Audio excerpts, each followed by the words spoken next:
delusion and confusion, and it has deceived many men and women. And it's caused a stain on the body of Christ. You as a man will open your mouth and take a man's penis in your face. You are perverted. After every church, I would hear this sermon that God hated gay people, and I would call my boyfriend to see if I was still gay. And he would say something to me, I was like, yep, still gay. I guess that sermon didn't work.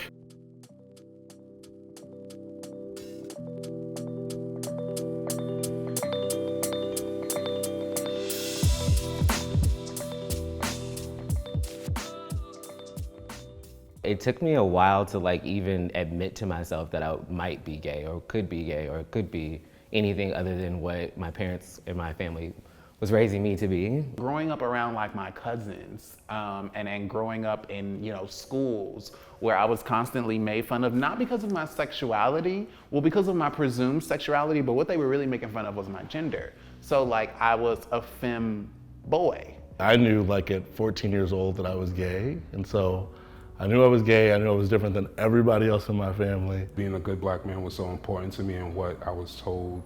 I did not perform black masculinity as a child. I wasn't interested by it. I didn't talk to boys. And I remember thinking that I was wrong. I thought there was something wrong with me. I identify as genderqueer, so there are times where I don't exactly present or dress as the male that I was assigned at birth. The moment I realized that I was gay, I broke down and cried and kind of had this real moment of wow, this is who you are. This is who you are going to be. I told my children's mother, I woke her up actually, because it was probably after 11, and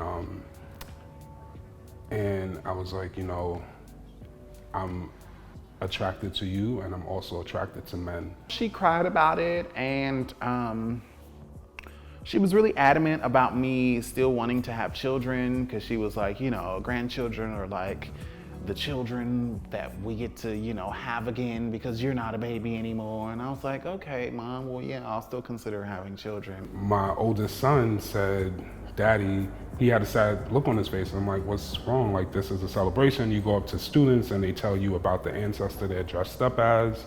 And it was an alternative Halloween thing. So he looks sad and he tells me that he doesn't want me to be this way. And I'm like, what are you talking about? And he's like, Mommy told me about you. And it was so wild to have my son now be in this seat of judgment. And part of the reason I came out was so he would never feel a way about coming out if that was going to be his experience. My religious background, I grew up Christian. I'm more spiritual, not religious now. My spirituality is a direct relation to who I am. I grew up in a very Christian household. I was raised Presbyterian, then in college started practicing Islam. Every Sunday, our preacher talked about how homosexuality was a sin. I was actually a leader in my church for small groups. And I had this discussion with my mentor at the time, and I was like, well, I have all these feelings of doubt. Growing up in the church, I just kind of knew that it wasn't acceptable. Testimony service where I grew up was the place where you shared what you overcame and how God helped you. And I stood up and said, I just want to thank God for helping me be okay with being gay. And the room was silent. They minimize part of the congregation, or they assume the congregation is straight.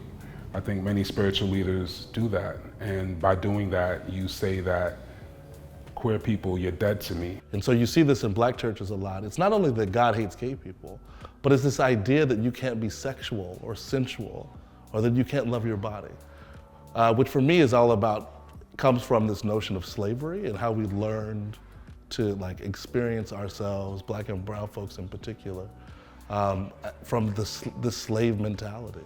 So if we loved our bodies as black slaves, what kind of revolt would that happen? There's people who believe that, queerness or homosexuality is something that comes from Europe, or it's an import from Europeans that was forced upon us during slavery. And that's totally untrue, because gender diversity exists in Africa, pre-colonial Africa, and has for millennia. So I wanted to create a church that defied all of that, and that actually had a radical message that we're loved, period, that we're one with God, period. And I think one of the first services at Expansion Church, someone stood up, this young Latino guy, and said, I just got tested positive for HIV. And what I'm hearing you say is that actually, this is not God saying he hates me. What I'm hearing you say is that I've always been loved by God. Say if you have the opportunity to be in the space with someone who's not comfortable, not used to, or just ignorant about some aspect of your identity, your sexuality, your color, your religion, anything. I think the first biggest step you can take is to authentically be yourself in that space. I would tell my younger self that I am destined for far greater things that I could never even imagine.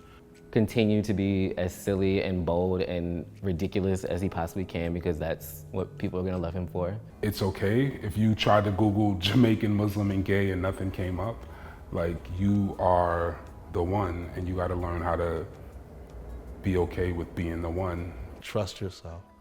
And that every person who talks about you, like every person that talks about you, in about 15 years, they're gonna come out to you and enjoy that experience.